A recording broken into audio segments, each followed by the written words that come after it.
Shalom. Voilà l'occasion que Dieu nous donne encore une fois de nous retrouver dans le cadre de notre tranche, l'évangile christocentrique. Cette tranche a pour objectif la proclamation de l'évangile christocentrique pour un salut holistique et une vie christocentrique. Ici, nous ne vous parlerons pas des hommes ni de noms, nous allons vous parler de l'homme, le Seigneur Jésus-Christ, selon qu'il est écrit. Il n'y a de salut à aucun autre. Il n'y a aucun autre nom donné aux hommes par lequel nous pouvons être sauvés. Le seul nom qui sauve, c'est celui qui a été donné aux hommes. En ce nom, tout genou fléchit, toute langue confesse que Jésus-Christ est Seigneur à la gloire du Dieu le Père. C'est le nom du Seigneur Jésus-Christ qui est élevé au-dessus de tout autre nom. Lui-même, il dit, je suis le chemin, la vérité et la vie. Nul ne va au Père que par moi. Dans Colossiens, il est écrit, nous avons tout pleinement en lui. C'est pourquoi l'apôtre Pierre dit, à qui irions-nous encore? C'est toi qui as les paroles de la vie éternelle. Aujourd'hui, nous avons un thème à nous partager, qui est un conseil sur la marche en tant que chrétien, en tant que serviteur de Dieu. Nous sommes dans Genèse chapitre 17, nous lisons à partir du verset 1er. Lorsque Abraham fut âgé de 99 ans, l'Éternel apparut à Abraham et lui dit, « Je suis le Dieu Tout-Puissant, marche devant ma face et sois intègre. » Marche devant ma face et sois intègre. J'établirai mon alliance entre moi et toi, je te multiplierai à l'infini. Abraham tomba sur sa face et Dieu lui parla en disant, voici mon alliance que je fais avec toi. Tu deviendras un père d'une multitude de nations. On ne t'appellera plus Abraham, mais ton nom sera Abraham, car je te rends père d'une multitude de nations. Je te rendrai fécond à l'infini. Je ferai de toi une nation, des rois sortiront de toi. Mes amis, nous nous excusons pour beaucoup de temps que nous avons eu à prendre sans vous servir. C'était indépendamment de notre bonne volonté. On était confrontés à beaucoup de problèmes. Mais nous sommes là. Nous avons un thème à vous partager. Ce thème qui s'intitule « Marche devant ma face et sois intègre ». Ce sont les paroles de Dieu qu'il adresse à Abraham, qui est Abraham. C'est cet homme à qui Dieu a dit « Sors de ton pays, de ta patrie, de la maison de ton père, du lieu que je te montrerai. Si tu sors, je te bénirai, je rendrai ton nom grand, je bénirai celui qui te bénira, je maudirai celui qui te maudira. Toutes les nations de la terre seront bénies en ta postérité. » Mes frères et sœurs, nous sommes semblables à Abraham. D'ailleurs, il est notre ancêtre dans la foi. Sa situation est semblable à la nôtre. Toi et moi, Dieu nous a sortis du monde. Dieu nous a sortis des systèmes dans lesquels nous étions. Dieu nous a sortis des choses mauvaises dans lesquelles nous étions, même des malédictions de nos ancêtres. Dieu nous a sortis du monde pour que nous puissions lui appartenir en propre. Mes frères et sœurs, quand Dieu nous sort comme ça, ce n'est pas pour rien. Il y a l'espérance qui s'attache à notre appel. C'est pour cela que l'apôtre Paul, quand il parle aux Éphésiens, il dit, depuis que j'ai appris que vous avez donné votre vie à Christ, je ne cesse de prier pour vous, faisant mention de vos dans mes prières, afin que Dieu vous accorde la connaissance dans sa sagesse, afin que vous sachiez quelle est l'espérance qui s'attache à son appel et quelle est envers nous qui croyons L'infinie grandeur de sa puissance se manifesta avec efficacité par la vertu de sa force.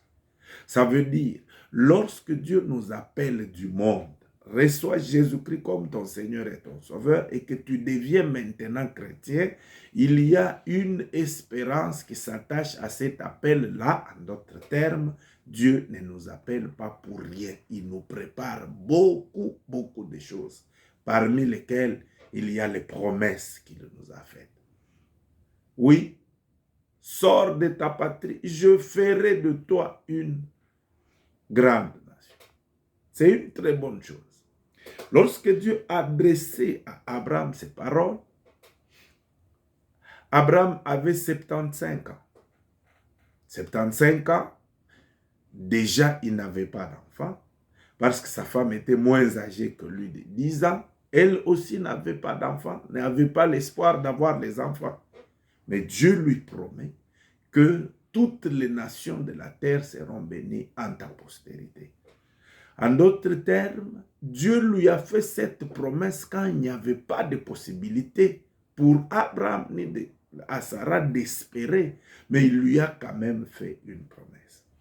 Ce que nous constatons, c'est que depuis 75 ans jusqu'à 89 ans, il s'est passé beaucoup d'années. Abraham n'a pas vu l'accomplissement de cette promesse. Tout comme toi et moi, tu peux te dire, mais je suis chrétien, je suis serviteur de Dieu. Depuis que je suis venu, où sont passées les promesses que Dieu m'a faites? Je ne les expérimente pas. Ma vie reste égale à ce qu'elle était avant que je vienne à Christ. Des fois même, elle devient pire. Qu'est-ce qui se passe? Pourquoi les promesses de Dieu tardent à s'accomplir? Oui, Dieu t'envoie un message aujourd'hui. Par cette exhortation, il te demande une chose. Dieu est venu à Abraham pour lui dire, je suis le Dieu Tout-Puissant. En d'autres termes, si pour toi le temps qui était déjà passé, parce que tu ne vas pas dire que tu es devenu stérile à cause de moi, je t'ai trouvé dans cette situation, c'est moi qui t'ai fait la promesse. Maintenant, si le temps passe et que tu ne vois pas l'accomplissement de ta promesse, ça ne veut pas dire que je deviens incapable. Non. Je suis le Dieu Tout-Puissant. Je suis le Dieu Tout-Puissant, ça veut dire tu n'as aucune situation qui soit difficile, qui soit impossible. Une situation à laquelle qui peut faire que j'en sois dépassé. Non. Je suis le Dieu de toute suffisance. Rien n'est impossible devant ma face. J'aimerais te dire à toi qui m'écoutes, tu n'as aucune situation qui soit impossible devant la face de Dieu. Aucune. Parce que Dieu est un Dieu. Il est un Dieu de toute suffisance. D'ailleurs, en suivant tout ce que nous attendons de sa part, c'est généralement des choses possibles. Mais notre Dieu n'est pas seulement capable de faire des choses possibles, il est capable de faire même des choses impossibles parce qu'il est écrit dans sa parole, rien n'est impossible à Dieu parce qu'il est le Dieu Tout-Puissant. Alors il dit à Abraham, je suis Dieu Tout-Puissant. Je suis capable d'accomplir la promesse que je t'ai faite. Mais j'ai besoin de te dire quelque chose que je te demande. Marche devant ma face et sois intègre. En d'autres termes, tu avais une façon dont tu marchais. Maintenant que je suis apparu à toi, tu ne vas plus continuer comme ça. Je veux que tu changes les choses. Tu reprogrammes les choses. Je veux que tu changes. Tu décides de marcher différemment. Marche devant ma face. Ça veut dire, marche comme marchant devant ma face. Ça veut dire, prends conscience que moi, le Dieu Tout-Puissant, j'existe. Je vois tout. Je sais tout. J'entends tout. Je comprends même les pensées cachées de ton cœur. Alors, puisque c'est comme ça, sois intègre. Marche en étant conscient que Dieu voit tout, Dieu sait tout, Dieu entend tout, Dieu est en train de me regarder. Tous les mouvements que je fais, c'est devant lui. Alors, à cause de ces choses, sois intègre. Marche devant ma face et sois intègre. C'est quoi être intègre? Oui, parce que c'est là la difficulté de beaucoup de gens. C'est là la difficulté même de beaucoup de serviteurs de Dieu. L'intégrité.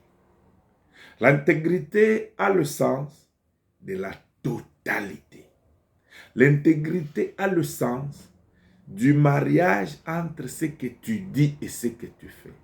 L'intégrité a le sens de être ce que tu es en secret et ce que tu es en public, c'est la même chose. L'inverse, c'est de l'hypocrisie. L'inverse, c'est le fait d'être moins sérieux. Prends un peu ta vie chrétienne cette fois-ci au sérieux. Parce que moi, Dieu, je rends à chacun selon ses œuvres. Alors, marche devant ma face et sois intègre. C'est quoi marcher devant la face de Dieu et être intègre? Nous sommes en Deutéronome. Deutéronome, chapitre 10, verset 12. Il est écrit: maintenant, Israël, que demande de toi l'Éternel, ton Dieu, si ce n'est que tu craignes l'Éternel, ton Dieu, afin de marcher dans toutes ses voies, d'aimer et de servir l'Éternel, ton Dieu, suivez bien, de tout ton cœur, de toute ton âme, de toute ton âme, si ce n'est que tu observes les commandements de l'Éternel que je te prescris aujourd'hui, afin que tu sois heureux. Je sais que tout le monde a besoin d'être heureux. Tout le monde, même moi, j'ai besoin d'être heureux. Et notre bonheur, le bonheur véritable, ne peut pas venir des fétiches, ne peut pas venir du vol ou de quoi que ce soit. Le bonheur véritable vient de l'Éternel.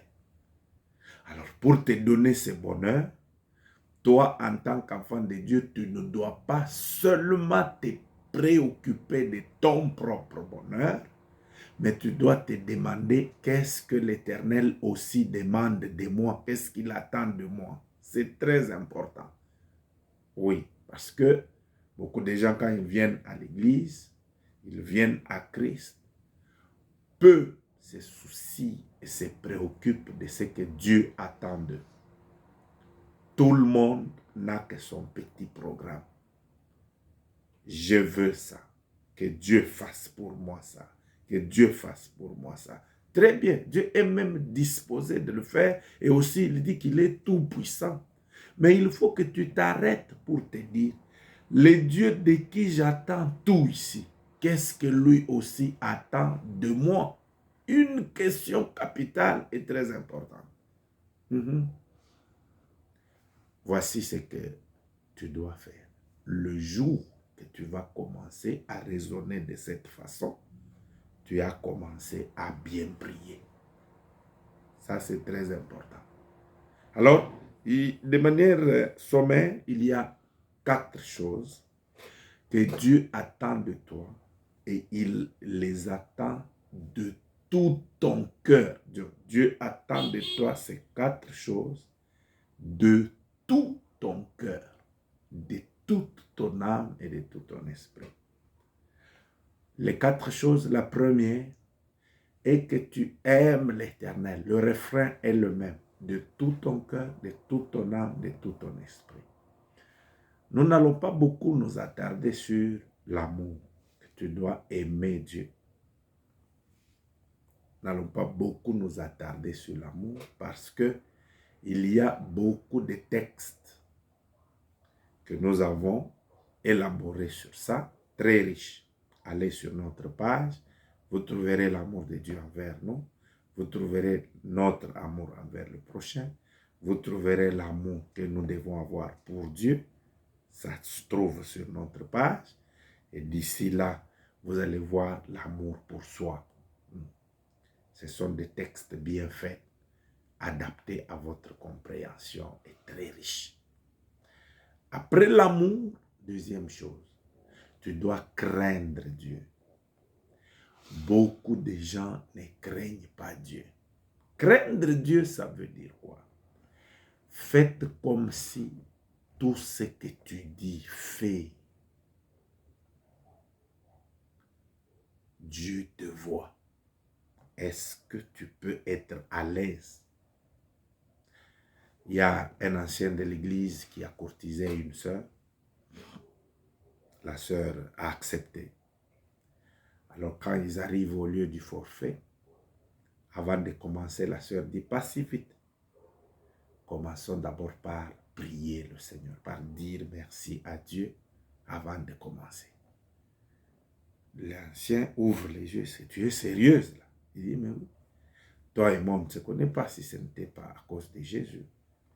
N'est-ce pas vous qui dites qu'avant de commencer toute chose, qu'il est au milieu de 2 ou 3 qui se réunissent en son nom? Alors prions que Dieu soit avec nous. L'ancien comprend. Non, donc, dis seulement que tu ne veux pas. Alors, si tu ne voulais pas, pourquoi tu as accepté de venir jusqu'ici? Il dit, non, non, moi je veux bien. Mais avant de le faire, prions. L'ancien a refusé de prier et l'affaire s'est arrêtée là. Le problème de l'ancien, c'était quoi? Il ne voulait pas faire cela en étant conscient que Dieu est en train de le voir. Mais c'est ce qui arrive. Dieu voit tout. Alors, puisque Dieu voit tout, crains Dieu. La crainte de l'Éternel, c'est la haine du mal. Puisque tu aimes Dieu, tu ne peux pas aimer Dieu et aimer ce que Dieu n'aime pas. Dieu hait le mal, toi aussi tu dois haïr le mal. Troisième chose, c'est obéir à Dieu. Pour être heureux, nous devons obéir à l'Éternel. Lorsque vous suivez les promesses de Dieu dans Deutéronome, chapitre 28, c'est toujours précédé de si au conditionnel.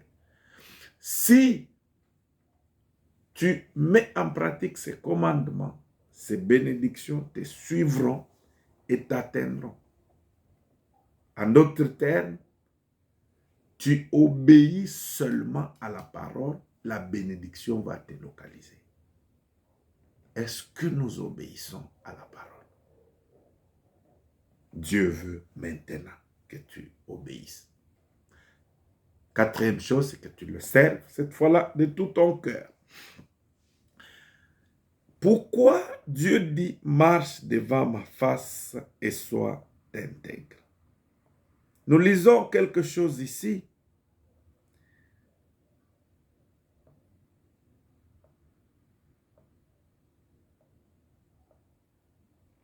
Alléluia. J'aime Dieu.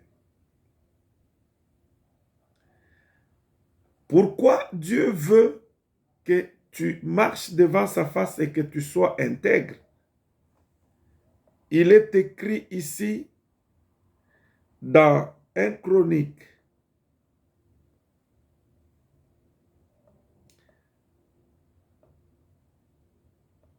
Dans 1 Chronique, chapitre 28, verset 10, verset 9. 1 Chronique, chapitre 28, verset 9. Il est écrit ceci, j'aime ça. Et toi, Salomon, mon fils, pourquoi tu dois marcher devant la face de Dieu et être intègre? Et toi, Salomon, mon fils, verset 9. connais le Dieu de ton Père. Serre-les d'un cœur dévoué, d'un cœur sans partage et d'une âme bien disposée. Pourquoi? Car l'Éternel sonde les cœurs et pénètre toute intention et toutes les pensées. Si tu le cherches, il se laissera trouver par toi. Si tu l'abandonnes, il te rejettera pour toujours. Voilà pourquoi Dieu veut que tu marches devant sa face et que tu sois intègre. Parce que l'Éternel sonde les cœurs et pénètre toute intention. Alors tu dois connaître le Dieu de ton Père et le servir d'un cœur sans partage, donc de tout ton cœur, d'un cœur intègre. Parce que c'est dans le cœur que l'Éternel regarde. Oui, l'Éternel regarde les cœurs et pénètre toute intention. Il dit, si tu le cherches, il se laissera trouver par toi. Mais si tu l'abandonnes, il te rejettera pour toujours. C'est ce qui est écrit. Je vais te donner l'exemple de Job. Job, la Bible, c'est Dieu lui-même qui rend témoignage que c'est un homme de Dieu qui craint Dieu et qui se retire du mal. Voilà. Il craint Dieu et il se retire du mal. C'est ça. Et c'est pour cela que l'Éternel l'a béni abondamment. Pour toi, mon frère, Dieu veut que tu craignes Dieu, que tu le serves de tout ton cœur et de toute ta force. Oui, parce que c'est ça que Dieu attend. Marche devant ma face et sois intègre. C'est de cette façon que nous allons marcher avec l'Éternel. C'est de cette façon que nous allons marcher avec l'Éternel. Pourquoi? Dans 2 Chroniques chapitre 16, verset 9, il est écrit, car l'Éternel étend ses regards sur toute la terre. La Bible dit, promène ses regards sur toute la terre pour soutenir ceux dont le cœur est tout entier à lui. Donc ceux dont le cœur est intègre devant lui. Ces gens-là, Dieu les soutient. C'est pourquoi, ma soeur, mon frère, le temps est arrivé. Essaye un peu de mettre de l'ordre dans ta vie. Dieu te demande, arrête maintenant. Arrête d'être hypocrite. Un hypocrite est un homme le plus malheureux parce qu'il fournit les efforts pour faire dire aux gens qu'il est ce que lui-même sait qu'il n'est pas. Alors les gens ne te récompenseront pas. Ce ne sont pas les gens en qui tu crois, ce ne sont pas eux qui te donnent la vie éternelle. Puisque c'est Dieu qui le donne, la Bible dit, marche devant ma face et sois intègre. Pourquoi? Parce que même dans toutes les églises, là, Dieu n'est pas impressionné par le nombre de gens, mais il promène les regards pour soutenir ceux dont le cœur est tout entier à lui. En d'autres termes, pour se montrer puissant, pour accompagner ceux dont le cœur est tout entier à lui. C'est pourquoi, aujourd'hui, si tu entends sa voix, n'endurcis pas ton cœur. Marche devant la face de Dieu et sois intègre. Si tu n'as pas encore reçu Jésus-Christ, c'est le moment, ne retarde pas. Trouve un pasteur, dis-lui, j'ai décidé de donner ma vie à Christ. Ou appelle à notre numéro, plus 27 81 760 95 11. Si tu es à Cape Town, rejoins-nous dans notre culte. C'est à Weinbeck, 255, dans le parking, en face de Pick n Pay à Cape Town. Aujourd'hui, si vous entendez sa voix, n'endurcissez pas votre cœur. Que le Seigneur vous bénisse.